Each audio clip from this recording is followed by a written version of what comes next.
With WrestleMania season behind us, Raw After Mania always has some big shoes to fill. I've always considered the Raw After Mania the beginning of a new season. We have new champions, we tend to have new characters, we tend to get new stories. Everything that's about to start begins at the Raw After WrestleMania. And this year was no different. This year's Raw After WrestleMania saw the first 3-hour Raw since the switch over to Netflix. And truthfully, they used every single bit of that time as best as they could. When I tell you they threw everything at us, so much so that I had to go back and rewatch the show before making this video to make sure that I caught everything. In all honesty, it was slightly overwhelming, but in the best way, because I do think that this is one of the best Raws of the year so far. I'm not going to say it's completely the best, but it's definitely up in the top 5, if not top 3. The new undisputed champion John Cena kicked us off with Raw by first telling the announcer Mike Nash that his intro was disrespectful. He then pulled out a slip of paper from his pocket and made Mike Nash read what he'd written on there while standing in front of him holding up the WWE Undisputed title. Now, I don't remember verbatim what it was, but basically his intro was the greatest of all time, as well as the never seen 17. And I don't know about anybody else, but I kind of like that. I don't know. It's catchy. I don't know. It kind of gets me, you know? If you look at John's title also, you will see that one of his side plates says 17 times. Unfortunately for y'all, I tend to pay attention to little details like that that may not matter. But again, it's things that I think is not only interesting, but I like it. It's a nice touch for the very first 17-time champion in WWE. John has been doing this black and white entrance. There's no color, there's no hype, there's no jumping around, there's no let's go to work, there's no towel throw. All it is straight up John Cena walking in with his towel over his back, as if to say he couldn't care less. Now, while John was in the ring, he reminded us that at the beginning of the year, he told us he had 36 dates. Not 36 title defenses, 36 dates to show up during the year. And he counted down all the way up till now to let us know that we only have 27 more appearances from John Cena before he hangs it up forever. He reminds us that this title that has such a significance, that has so much lineage, so much legacies, so many big names attached to it, is coming home with him at the end of those 26 days. Cena has zero plans of dropping that title before this year is up, but unfortunately for him, there was a Randy Orton lurking behind him the whole time. I personally loved it. I am so excited for the feud that will be Randy versus John Cena. Based on how John is wrestling right now, I don't know what we'll get. I don't know how crazy we'll get. But either way, I'm excited. And I can't wait to see what comes of these two, because that RKO was nasty. And it makes it even funnier because as John is turning around, he notices Randy and goes, shit. And before he can finish it, he's on the ground. Beautiful masterpiece. That was the energy Raw After Mania started off with, and they did not let their foot off the gas all night. Because next up, we had Lyra and Becky defending their recently won women's tag team titles against the former champs Liv Morgan and Raquel Rodriguez. Now, I'll try to be as nice as possible about this, but I'm not gonna lie, this was probably one of my least liked segments. The match was amazing. That's my disclaimer. I enjoyed the match from start to finish, and that oblivion at the end, the way the crowd was hyping Liv up, the way Lyra sold it, perfection. But Lyra ended up being pinned, making Liv and Raquel the 4-time women's tag team champions, not even 24 hours after losing the belts. Becky shocked the IWC when instead of comforting her friend, her partner, her mentee, like she attacked her, and Lyra didn't even fight back. Why are you sitting there staring at this lady walk up to you? Fight back, Lyra. Damn.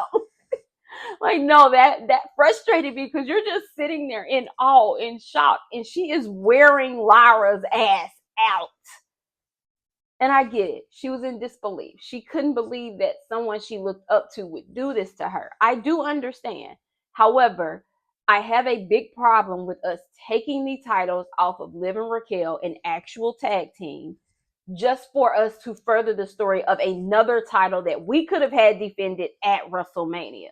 We could have had Lyra facing anyone that had a tag partner. For instance, we could have used PFC, who has not been doing much. We could have put Lyra versus Shayna or Zoe, and when one of them gets involved, Becky comes running out to the rescue. The next night on Raw After Mania, Lyra can be talking about how thankful she is while Becky attacks her on some, no, I didn't come to save you. I want that for myself. I'm not saying PFC for sure. I'm just saying we could have let those tag team titles actually be defended and let that tag team get their moment. I just feel like instead of using the tag team titles to further the Intercontinental Women's Championship, we could have let them both be defended different ways. We could have worked it out some other way where it wasn't a quick title change. I don't know. I've been feeling really weird about how they're booking the women's mid-card titles and the women's tag team titles. And I just want to see the tag division flourish. I just want to see the mid-card titles flourish. We have so many amazing women backstage, and it just does not make sense that we're doing things like this instead of letting the actual matches happen themselves. Instead of finding more creative ways to do this. That is my take on it. But obviously, we're about to get Lyra and Becky for the Intercontinental title, and Liv and Raquel will start their 4th reign as women's tag team champions. By the time you see this video, they'll already have defeated their first challengers in Gigi and Tatum down in NXT. Like the previous section, this next section was like slightly off for me because the New Day, who are the brand new WWE World Tag Team Champions, popped up to tell us just how great they are, that there's not a single tag team in the back that can beat them. Well, Alpha Academy actually has something to say about that. Maxine came out and spoke to them, and before I go any further, I just want to give her props for that. She sounded so comfortable on the mic.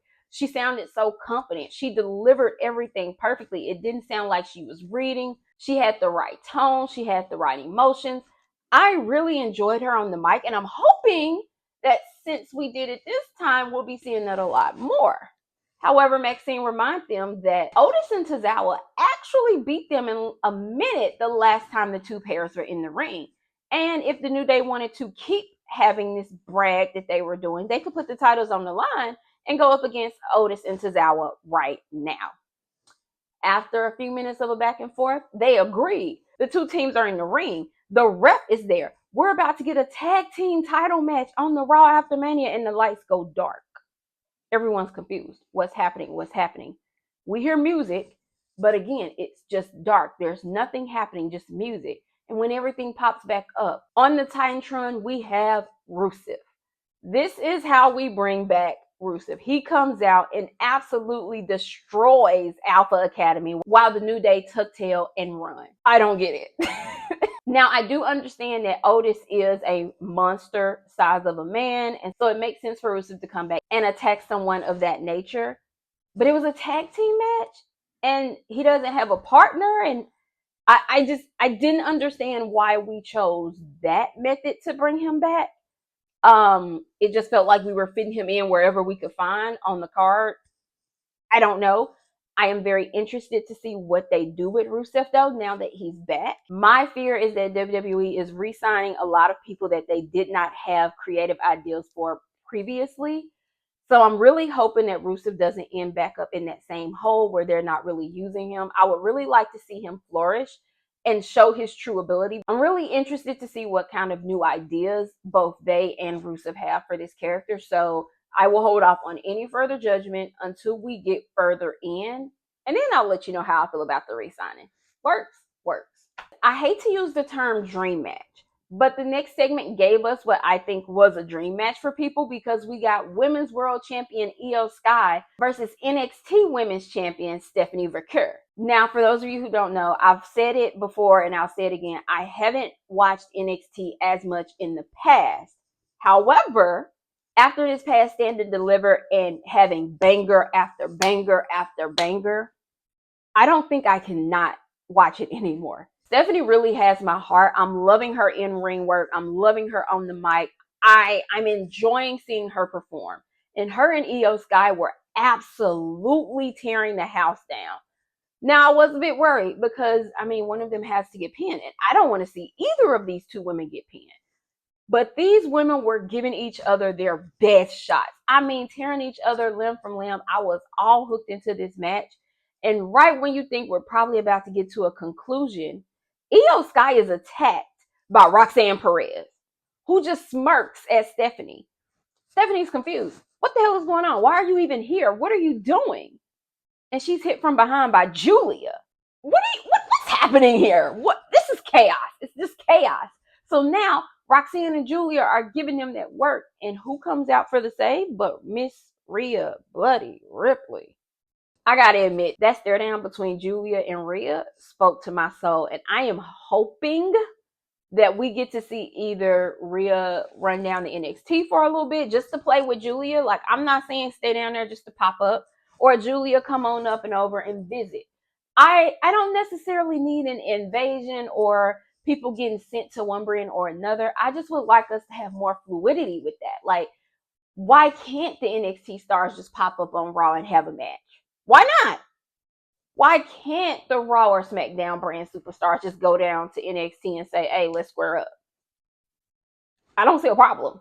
So my hope is that at some point we get more of these interactions, because the NXT women have been absolutely killing it. And I know the main roster women want to tango with them. Give it to me. Give it to me right now. As a matter of fact, what happened to that tease to Evolution we were talking about? Weren't we hinting around doing Evolution at some point? What's up with that? Because give me that right there. That's the PO leaf for that. Thank you. The new World Heavyweight Champion, Jey Uso, got the most beautiful package showing his life from childhood to becoming the WWE World Heavyweight Champion. Jey Uso had the whole arena yeeting as he walked in for the very first time with the big gold belt. This segment showed me that the IWC is traumatized as hell. Because why, when Sami Zayn came out, did we all expect Sami to attack Jey? Why did we think Sami was going to attack Jey? Why are we that traumatized that we just think that this would just be a cute little feel-good moment? Which it was. And it got even better because Jimmy Uso came out and joined the celebration. I am very excited to see what they do with Jey Uso's title reign. And I can't wait to see who his first challenger will be. For the love of God, do not let it be Logan Paul. I beg of you. Now, Jay's segment did get a couple of people in trouble, though. Because when we came back from commercial break, Gunther was out at ringside confronting Michael Cole and Pat McAfee. During Jay's segment, Cole said something along the lines of how Gunther may not be able to cinch the big one, referencing the fact that Gunther has lost his last 2 WrestleMania matches where a title was on the line. I believe at this point, Gunther is 1-2 at WrestleMania, and he didn't like that. He didn't like that at all. So he came out, got in Cole's face, put hands on Cole, ended up getting a punch from McAfee before choking Pat McAfee out. You have the whole cast of the Pat McAfee show trying to get to him. And all the security is somehow more worried about holding back the cast than getting Pat out of this chokehold. Y'all, I mean, that man was as red as the film on my shirt. Okay? That man was going up yonder. And they're like, no. Y'all can't get involved. Can y'all save him, please? I'm concerned because there's no way you think I believe I'm about to get Pat McAfee versus Gunther in a match. Why would we even do that? I need Gunther to man up. What you crying about? You did all that talking. You did all that yapping. You lost. Sit back there, wipe your tears, cry about it, get over it, move on. Like, you did all that talking, and now you're mad at Cole because he said you're the one that tapped. You did. We didn't make you tap. Jay did. Focus on the right person, sir.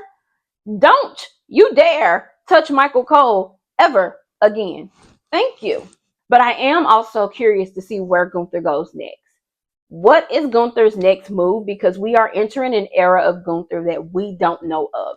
This is Gunther with no title. I'm curious. Dominic Mysterio also defended his brand new Intercontinental title for the first time against Penta. And one thing about it is I'm really loving seeing Dom and Penta square off because it reminds me of just how skilled Dom is in the ring. Penta is more of Dominic's speed. And I mean that size, agility, technique. They both wrestle not in the same way, but they were trained up similarly because they are both luchas. So getting to see Dom square off against someone of Penta's caliber reminds me that this young man, because I am not calling him kid anymore, even though he gives me kid brother vibes. This young man is very talented, and I still think he is the future of WWE. But in typical Judgment Day fashion, while Carlito was distracting a ref, JD McDonough returned to push Penta off the ropes. You will be wondering, what was Finn doing right now? Looking dazed and confused. It does not look like Finn had any plans on getting involved, and I have to wonder if Finn came out there with any intentions of helping Dominic retain his title. Because that's what the Judgment Day does, right? By any means necessary, we keep the goal. But if that's the case, why wasn't Finn already getting involved before JD showed up? As they're walking out of the ring, Finn is looking very lonely. Finn is looking like the member of the family that nobody talks to anymore. Because all of Judgment Day are celebrating. They're happy. They're smiling. And Finn Balor is just standing there, kind of off to the side, away from them, before he finally joins them with this very fake smile. One can only hope that we are moving closer and closer and closer to the end of the Judgment Day story. I think it has run its course. Let's just let these people go their separate ways. If you want to keep dumb and live together, I'm okay with that, but it's time. It's time. Now, if you're like me, you were very shocked when you realized that that was not, in fact, the main event. Because I thought it was the main event. I'm looking at the clock. I'm like, yo, it's 9:30. It's time to go. Let's wrap this up because Clarissa wants to go to bed, right? No. Because I completely forgot that Seth Rollins and his new advisor, maybe, Paul Heyman, pulled up. I'm not going to lie. I was still already gagged from Saturday. So when Punk came out, I was ready. I was excited. Let's see what they're about to do. Seth and Paul make their very first entrance as, I don't know what Paul's role is going to be this time. I'm just going to say advisor, right? So Seth and his advisor come to the ring, and just as Seth starts talking to us, CM Punk comes out. He's still taping his hands. That man is so angry. So you know he means business. He gets in the ring, beating on Seth, right? But unfortunately, he allows himself to lose focus because he looks at his best friend, Paul Heyman. Oh, it was the biggest mistake he could have made because, of course, he wants to lay hands on Paul because how could you do that to me? And Seth Rollins took advantage of that. So now I'm thinking this is the end. Seth and Paul are standing over a recently curb stamped CM Punk. And I'm thinking, okay, this is it. As Paul calls Seth the new #1 guy. Don't you ever play with me like that again, Paul. Don't you ever play with me because there's only one. Thank you. Anyway, just as I'm thinking this is the end of the show, Roman's music hit. That man is not, in fact, on PTO. That man did not, in fact, leave Vegas. Because we all make jokes about how quickly Roman gets up out of there. No. That man said he still had business to finish. And he does the exact same thing. He gets in the ring, spears Seth Rollins, loses focus. He's able to get a Superman punch in on Paul Heyman. And while he's setting up for a spear, he gets a spear himself from none other than the newest Paul Heyman guy, Braun Breaker. That man has both CM Punk and Roman Reigns laid out in the ring while Seth Rollins is cackling. That absolute manic, that absolute evil genius. Because what do you mean we have Paul Heyman, Seth Rollins, and Braun Breaker all together in one unit? Y'all, I literally have no words except excitement. I am very excited to see what Seth does with Braun Breaker. There's no doubt in my mind that we're definitely going to have to get CM Punk and Roman Reigns to tag up again. We have to have them work together to take on what is the unit of Seth Rollins and Braun Breaker. But how unstoppable is Seth with an enforcer in Braun Breaker? I mean, the man is massive. And not only is he strong, he's fast as shit. He literally almost broke Carlito in half with a spear the last 2 times they've crossed paths. Seth is going after that World Heavyweight Championship. There is not a single doubt in my mind. The only questions are, will we get an OG Bloodline reunion? And who else is Seth going to deem as the future of the company? A lot of people are thinking he may pull Sami Zayn over to his side. Like I mentioned earlier, a lot of the IWC expected Sami to switch up on Jay that night. But what if he's laying in wait? What if he's simply waiting for the right time to show his true hand? But could it be somebody else? I would really like to see Seth take on more of the same approach that Edge was starting to do with Judgment Day. He really molded Rhea and Damian into these two bigger than life characters. He made them look indestructible. He made them look like they could raise a village by themselves and there was nothing anybody could do about it. Seth has been telling us for months that he's here to save wrestling, that he will not let the likes of CM Punk or Roman Reigns ruin the company he's been building, ruin the company that's been on his back. So there's no way he's stopping at just Paul Heyman and Braun Breaker. Again, this was one of the best Raws I've seen in a very long time, and I can't wait for next week. So y'all let me know down in the comments. What was your favorite moment? Was there something else you were expecting? Did any of the surprises truly catch you off guard? And who would you like to see be Jey Uso's first challenger for the World Heavyweight Championship? If you enjoyed this video, please make sure you like it and subscribe to my channel. Make sure you have post notifications turned on so that you get alerted anytime I post. And until next time, bye guys.